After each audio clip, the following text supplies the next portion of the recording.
Hello, bom dia, meu pobre. Rides and strikes again. Qual é a tua missão? A tua missão é dada ou a tua missão é escolhida por ti mesmo? Essa é a vinheta aí, Brad.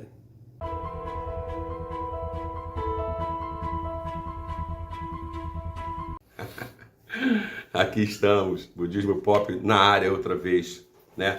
Seguinte, dá logo seu like, se inscreve logo no canal, sininho de notificações, ok? Fica até o fim para mostrar relevância para o YouTube. Ah, sim, Felino tá falando aqui, tu tem que pedir um like direito. Like direito. Gostaram? Então, muito bom. A gente estava falando aqui, como sempre a gente faz, a gente fica trocando uma ideia aqui, que é a parte mais legal desse negócio, desse show, é a trocação de ideia que antecede. E aí a gente falava dessa questão da missão. A missão na vida é uma coisa muito interessante. Eu conversava aqui com o Fernando sobre meu pai, né, o Major Oliveira, militar do Exército Brasileiro, com uma carreira brilhante, né? E eu acho brilhante porque meu pai começou no Exército como recruta e saiu de lá como major do Exército. Nunca teve uma punição sequer verbal na vida, em todos os seus 34 anos de Exército. E meu pai é uma pessoa que tinha esses dois dados, tanto da missão dada quanto da missão escolhida. Porque isso é muito curioso, porque no budismo você tem essa abordagem de maneira muito clara. Porque você escolhe as missões, né? O meu pai, como ele serviu o exército, ele tinha, obviamente, desde uma estrutura hierárquica, que cumprir ordens. E ele cumpria ordens, exceto aquelas que feriam códigos militares, ou os códigos de Genebra sobre como o exército deve se comportar. Qualquer ordem fora do manual, o meu pai exigiria, como aconteceu uma ou duas vezes, que a ordem fosse dada por escrito. E como quem ia fazer o negócio não se responsabilizaria em dar a ordem por escrito. O meu pai não desobedeceu ordem nenhuma. Ele apenas não cumpriu uma ordem que violava códigos militares e o Código de Genebra. Coisas da vida na caserna.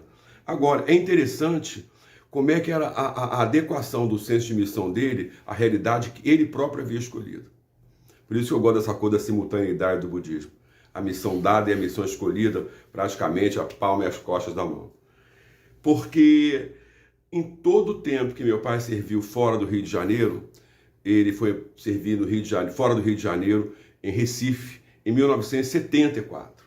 Eu já estava com 21 anos e, portanto, não quis ir para Recife. Fiquei aqui no Rio de Janeiro. Ele foi para Recife e eu fiquei aqui com a minha mãe. E ele serviu lá por mais 10 anos. E o meu pai vinha de Recife para o Rio e voltava do Rio para Recife. As férias dele, quando tirava essas férias, ele fazia essa viagem de 44 horas para ir e 44 para voltar, de ônibus. E ele tinha, por exemplo, passe livre no avião do Correio Militar, que o traria de Recife aqui em pouco mais de 4 horas. E ele não pegava avião de jeito nenhum, ele tinha pavor. Ele dizia que avião não tinha acostamento se desse defeito nos céus. Coisa de meu pai, mineiro de Barra Longa. E aí o que acontece? Às vésperas de encerrar sua carreira, faltando poucos meses para a sua aposentadoria, o meu pai se defrontou com talvez a missão mais difícil da vida dele no Exército Brasileiro. Ele teria que viajar de avião, porque fazia parte do staff do coronel comandante do quartel onde ele servia e trabalhava. Então ele teria que viajar de avião de Recife para Brasília, onde desfilaria no 7 de setembro, daquela oportunidade.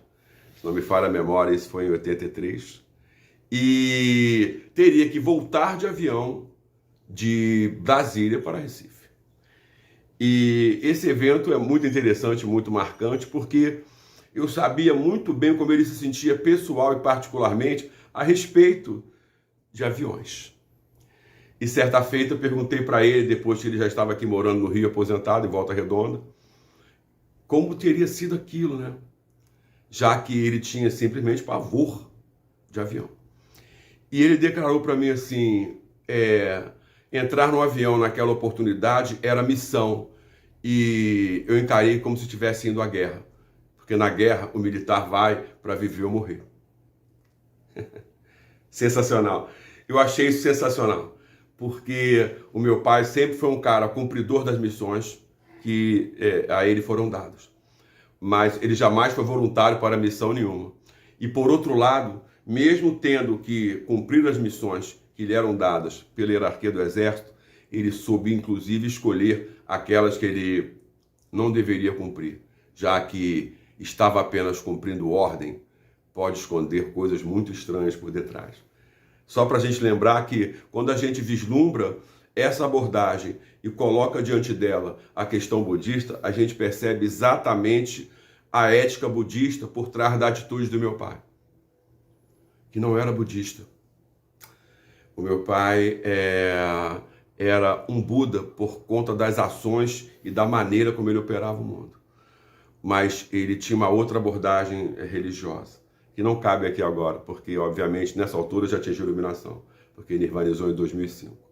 Agora, o que é interessante notar é que para a gente que é budista, a gente tem que ter essa sensibilidade, porque muitas vezes a missão dada, ela tem só aquela impressão de que foi dada. Na verdade, se ela cabe bem em você, você de uma certa maneira a escolheu, porque a causa e o efeito, eventualmente, só viajam juntos.